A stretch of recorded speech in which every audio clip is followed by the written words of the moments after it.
Coucou tout le monde, j'espère que vous allez bien. On se retrouve pour une nouvelle vidéo où je vous parle de mon organisation. Aujourd'hui on va parler du budget. Alors le premier conseil que je pourrais vous donner au niveau du budget, c'est de maîtriser vos dépenses. Pour cela je vous invite à faire une liste en fait de tous les frais que vous avez tous les mois. Loyer, gaz, électricité. Moi j'entre même dans cette catégorie l'essence et les courses parce que c'est un budget que j'arrive à, à calculer à peu près. Je me fais un budget vraiment par mois d'alimentation et d'essence et je l'inclus dans mes frais courants.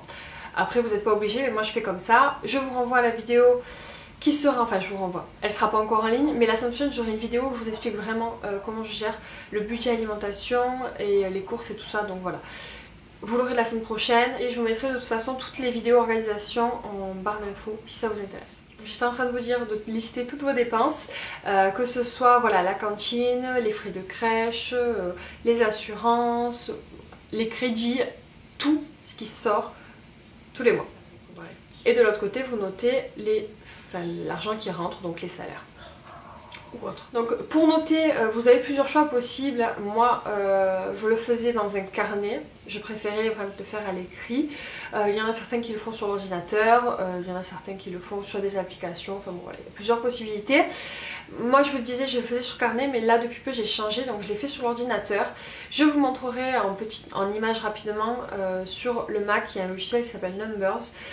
Qui a des tableaux, voilà, un genre d'Excel en gros, mais du coup vous avez des tableaux déjà préfaits et pour le budget vous avez un tableau qui est plutôt sympa, donc je vous montrerai un exemple, là c'est pas le mien mais voilà, c'est pour vous montrer un petit peu comment ça se présente. C'est très bien fait, c'est assez ludique, vous avez un graphique et tout, ça peut être, voilà, ça peut être sympa comme ça. Moi j'ai décidé de passer sur ce format là parce que le chéri avait du mal à me relire sur le carnet, du coup en fait il relisait même pas, il se cassait pas la tête, il me laissait tout gérer toute seule et voilà, moi j'aime bien en tout cas qu'il ait un visuel et qu'il voit un petit peu voilà, les dépenses qui rentrent, ce qui sort, ce qui reste. Vous aurez compris un peu le système, donc le fait est que ça soit sur ordinateur, voilà, c'est plus lisible, ça permet aussi de suivre voilà, les dépenses. J'ai créé un autre tableau en fait sur le même tableur où je vais noter en fait toutes les dépenses que je fais, tous les achats que je vais faire dans le mois, mais les achats on va dire avec l'argent qui reste. Comme je vous le disais, je calcule donc tout ce qui rentre, tout ce qui sort, et puis à la fin normalement il reste un petit peu d'argent pour les dépenses, voilà, pour les sorties, pour autre chose.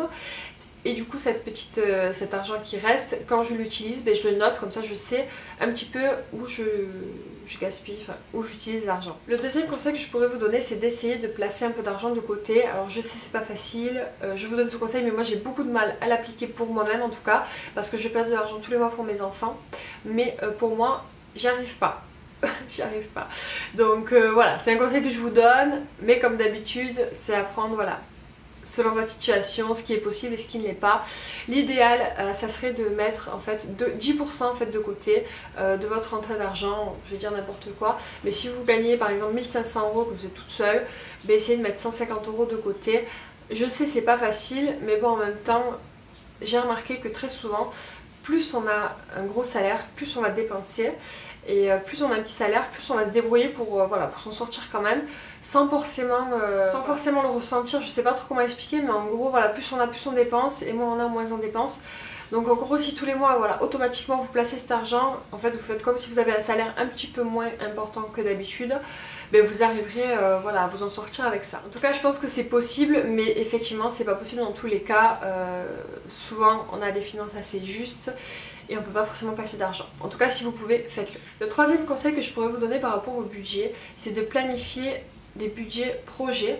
En gros, voilà, si vous avez envie de partir en vacances ou d'acheter une voiture, ou je vous conseille en fait de vous faire un budget, de vous dire par exemple j'ai besoin de tant d'argent. Je vais vous donner un exemple très concret. Par exemple, moi j'aimerais bien qu'on fasse le dressing chez nous.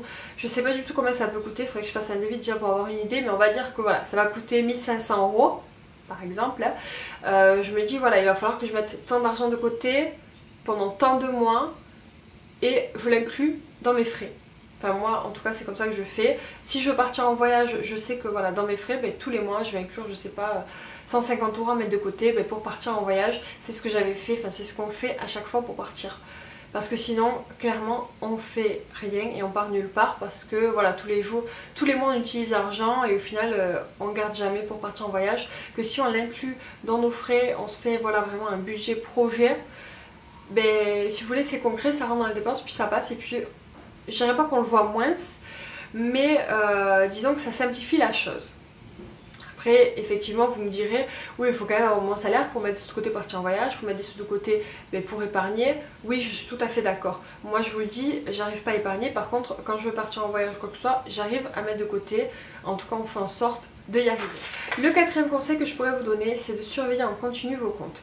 Alors ça, c'est peut-être moi parce que je suis un peu stressée, mais bon voilà, je vous dis pas de regarder tous les jours ce qui se passe sur votre compte, mais on va dire une fois par semaine de checker si tous les prélèvements sont bien passés, parce que des fois, il peut y avoir un bug, une assurance qui passe 2 fois ou une assurance qui ne passe pas, et au final, il vous appelle, vous attendez à payer, enfin bon, il peut y avoir plein de choses comme ça.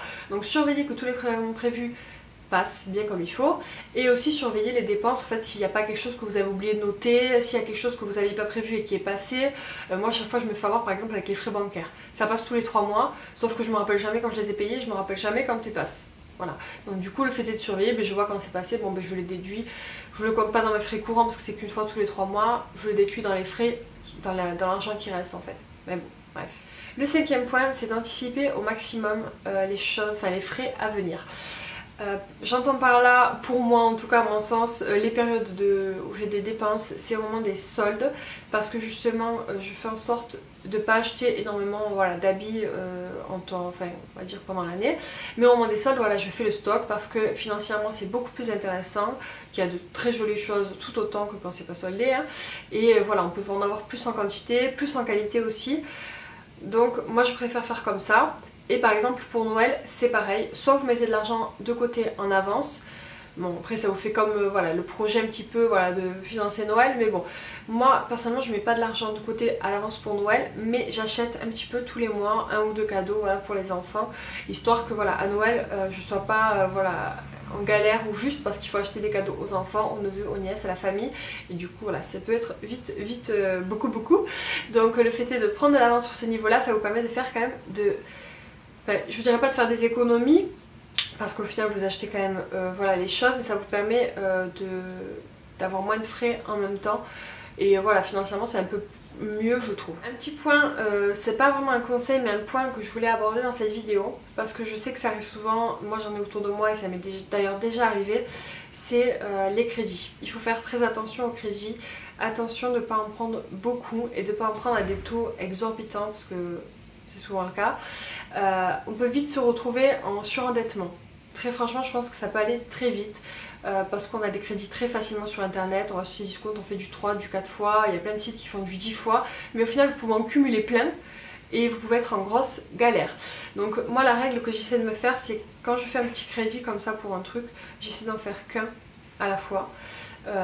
Histoire que voilà, que je n'ai pas des tonnes, et encore maintenant j'essaie de plus du tout en faire parce qu'au final on a toujours le risque d'en avoir besoin, et quand on en a besoin au final on en a déjà d'autres derrière et on va le prendre quand même, mais au final ça va nous faire beaucoup de dépenses. Je sais pas si vous comprenez bien mon explication, mais voilà, par exemple moi j'avais fait un crédit pour acheter le casque VR au chéri pour Noël. Voilà, je savais que j'allais travailler toute l'année, que je pouvais pendant 10 mensualités payer 40 ou 45 €, je sais plus ce que c'était. Du coup je l'ai fait, mais je n'avais pas d'autres crédits en plusieurs fois, je n'avais que ça. Et en fait entre temps mes pneus se sont crevés, il a fallu que je change les pneus, du coup j'ai dû faire un truc en plusieurs fois pour changer les pneus parce qu'il y en avait pour 300-400 € et que j'avais pas d'argent de côté, donc je ne pouvais pas les payer. Donc voilà, donc au final j'ai eu 2 crédits en même temps, bon encore ça va, mais je vous dis ça peut aller très vite, donc il faut faire très attention. Voilà, essayez de prendre des trucs hyper courts. Si vraiment vous voulez un truc qui coûte une centaine d'euros, vous en avez vraiment envie, vraiment besoin, faites un Cdiscount en 3-4 fois à la limite, mais n'en faites pas plusieurs et faites attention. Donc voilà, j'espère que cette petite vidéo vous a plu, que mes petits conseils vous seront utiles. Si jamais vous aussi vous avez des conseils au niveau du budget, n'hésitez pas à me le mettre en commentaire. Moi je vous fais d'énormes bisous et je vous dis à très bientôt. Ciao.